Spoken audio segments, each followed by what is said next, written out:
বিসমিল্লাহির রহমানির রহিম। আসসালামু আলাইকুম প্রিয় ভিউয়ার্স। আশা করি ওই মহান আল্লাহর রহমতে যে যেখানে আছেন, ভালো আছেন, সুস্থ আছেন। সবার সুস্থতা কামনা করে আরও একটি ভিডিও নিয়ে আসছি ৭ দিনে পরিসাধনা। ৭ দিনে পরিসাধনা খুবই পরীক্ষিত এবং খুবই পাওয়ারফুল একটি সাধনা। যে কেউ করতে পারবেন। তবে কিছু নিয়ম বিধি আছে যেটা শুনে যদি ভালো লাগে করবেন। তাই সবার কাছে অনুরোধ থাকবে সম্পূর্ণ ভিডিও দেখবেন। আর এরকম ভিডিও যদি নিয়মিত পেতে চান অবশ্যই আমার চ্যানেলটি সাবস্ক্রাইব করে সঙ্গেই থাকবেন। আজকের এই পরিসাধনাটা খুবই পাওয়ারফুল একজন পরী আসবে। আর এটা পরীক্ষিত সাধনা। সাধনা ইনশাআল্লাহ আল্লাহর রহমতে খুবই ভালো একটি সাধনা। এটা করতে গেলে কি কি করা লাগবে, কি নিয়মে আপনি করতে পারবেন, সম্পূর্ণ বিধি এবং নিয়মটি শুনে নেবেন। কমেন্টে বলবেন না যে গুরুজি এটা কি করে করব, এটা কি করে করতে পারি, এটা কখনো আল্লাহর রাস্তায় মাপ চাই, এটা কখনো বলবেন না। এখান থেকে নিয়মটা ভালো করে শুনে নেবেন। সর্বপ্রথম স্ক্রিনে একটি মন্ত্র এবং একটি নকশা এখানে দেখেন। এই মন্ত্র এবং নকশা কি করে খাটাবেন এটা ভালো করে শুনবেন। সর্বপ্রথম আপনাকে নিরামিষ খেতে হবে। অমাবস্যা চলাকালীন অমাবস্যা রাত্রি থেকে শুরু করতে হবে। আপনাকে নিরামিষ খেতে হবে। আর আলাদা একটা কক্ষে মানে একটা ঘরে এই সাধনা করতে হবে। যে ঘরটা মাটি, ফ্লোরটা মাটি থাকতে হবে। পাকা ঘরে হবে না, পাকা ঘরে হবে না, ফ্লোরটা মাটির থাকতে হবে। ভালো করে শুনিয়েন। সেই মাটির একটা ঘর নিবেন, নিচটা যেন মাটি থাকে, সেই ঘরে আলাদা একটা কক্ষ নিবেন, যে ঘরে কেউ ঢুকবে না আপনি ছাড়া। ৭ দিন আপনার ৭ দিন নিজে পাক করে খেতে হবে। নিজের কাপড়-চোপড় নিজে ধুতে হবে। কোনো মহিলার সাথে স্পর্শ করা যাবে না। কোনো মহিলার সামনে কথা বলা যাবে না। কোনো মহিলার কোনো পাক, কোনো কাজ তার থেকে কোনো হেল্প নেওয়া যাবে না। এটা হলো ১ নাম্বার শর্ত। ২য় নাম্বার শর্ত হলো রাত্রিতে আপনি বসবেন, একটা টাইম নির্ধারণ করবেন, যে টাইম ৯:৩০ থেকে ১০টা অথবা ১০টা থেকে ১১টা এই সময় এই টাইমে বসবেন। কিবলামুখী হয়ে বসবেন পশ্চিম দিকে মুখ করে। নকশাটা আপনার সামনে মাটিতে অঙ্কন করবেন।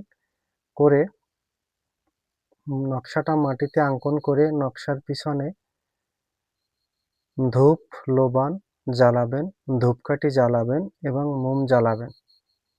জ্বালিয়ে এই মন্ত্রটা ৩৩৩ বার পাঠ করবেন। রুদ্রাক্ষের মালা হোক, তবচেতে হোক জপ করবেন একই টাইমে। আপনার বস্ত্রটা হবে কিন্তু কালো, কালো বস্ত্র পরিধান করে নেবেন। অবশ্যই যেখানে আপনি বসবেন সেই আসনটা ভালো করে বন্ধ করে নেবেন, শরীরটা ভালো করে বন্ধ করে নেবেন। মাথাটা ঢেকে নেবেন, যে কোনো টুপি হোক, যে কোনো কাপড় দিয়ে হোক, মাথাটা গামছা হোক, মাথাটা ঢেকে নেবেন। আপনি যে ধর্মের হন সাধনাটা করতে পারবেন। এই সাধনা আমার নিজ পরীক্ষিত। এটা খুব সহজেই আপনি ইনশাল্লাহ করতে পারবেন। আমি নিয়মটা আবার পুনরায় বলছি, সবাই দয়া করে মনোযোগ দিয়ে শুনবেন। অমাবস্যা চলাকালীন তিথিতে রাত্রে আপনি ১১টা থেকে ১২টার ভিতরেও বসতে পারেন। এই এই টাইমেও বা ৯টা ৯:৩০ বসতে পারেন। এক কথায় অমাবস্যা চলাকালীন তিথিতে আপনি যখন বসেন, রাত্রিতে বসলেই সবচেয়ে ভালো হবে। আলাদা একটা কক্ষ নেবেন, যে কক্ষটার ফ্লোরটা থাকতে হবে মাটির। সেই কক্ষটায় আপনি অবশ্যই নিরামিষ খাবেন।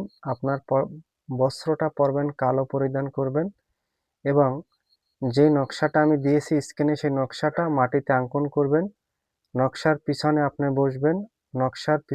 নকশার নিচে ধূপ এবং লোবান জ্বালাবেন নারিকেলের ছোলা দিয়া। তারপরে ধূপকাঠিও ধরাবেন এবং মোম জ্বালাবেন এবং আপনি আসন পেতে বসে আসনটা ভালো করে বন্ধ করে নেবেন, শরীরটা বন্ধ করে নেবেন। যে মন্ত্র স্ক্রিনে দিয়েছি এই মন্ত্রটা ৩৩৩ বার জপ করবেন। ৭ দিন জপ করার শেষ, যেদিনকার ৭ দিনের দিন এক পরী আপনার কাছে এসে হাজির হবে। আপনি তাকে সালাম দিবেন। সে যে ধর্মের হন আপনি সেভাবে তাকে সালাম দিবেন। সালাম দিয়ে আপনি বলবে পরী আমাকে কেন ডেকেছেন? আপনি বলবেন, আমি আপনাকে ডেকেছি, যখন ডাকবো তখন আপনি আমার কাছে আসবেন। 2 নাম্বার, আমি যেই কাজে পাঠাবো সেই কাজ করে দিবেন। 3 নাম্বার, আমি যেই যেই জিনিসের কথা বলবো, যা কিছু বলবো আপনি তাৎক্ষণিক সেটা শুনবেন। এরকম আপনি 3 টা শর্ত দিবেন। 3 টা শর্ত তাকে এমন করে দিবেন যেন আপনার শর্ত সে খণ্ডন না করতে পারে।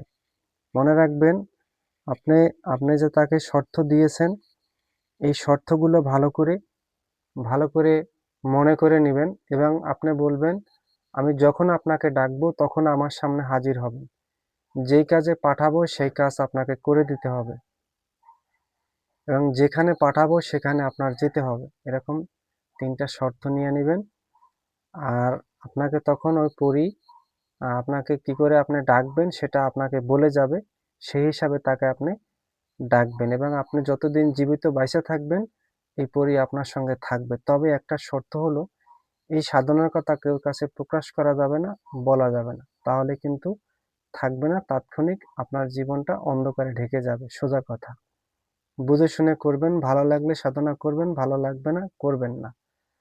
এক কথায় নিরামিষ খাবেন, নারী স্পর্শ করবেন না, আলাদা বিছানায় ফ্লোরে ঘুমাবেন, খাটে অথবা মাচায় আপনি মাচায় টোং পেতে শুতে পারেন, কিন্তু খাটে শোয়া যাবে না। ফ্লোরে শুতে হবে। নিজের কাপড়-চোপড় নিজে ধুতে হবে, নিজে পাক করে নিজে খেতে হবে এই 7 দিন। তাহলেই এই সাধনায় আপনি উত্তীর্ণ হতে পারবেন। মনে রাখবেন, সাধনা কিন্তু ভক্তি। আর ভক্তি এমন রকমের করতে হবে, যাকে আপনি চাবেন তারে যেন আপনি পান। এই হিসাব করে আপনাকে সাধনা করতে হবে। আর অবশ্যই ভালো করে নিজের শরীরটা বন্ধ করে, আসনটা বন্ধ করে তারপরে সাধনা করবেন। সাধনা চলাকালীন অনেক সিম্পটম আসবে আপনার। এখানে ঝাপ করে উঠছে, ওখানে শব্দ হচ্ছে, এটা ওটা হচ্ছে। তাতে আপনার কোনো ভয় পাওয়ার কিছু নাই। এই সাধনায় কোনো ভয়ের কারণ নাই। আপনার নিজের ঘরে বসে নিজে করতে পারবেন। সবাই ভালো থাকবেন, সুস্থ থাকবেন। যদি ভালো লাগে অবশ্যই চ্যানেলটি সাবস্ক্রাইব করবেন। সঙ্গেই থাকবেন। আজ এই পর্যন্তই। আসসালামু আলাইকুম ওয়া রাহমাতুল্লাহ।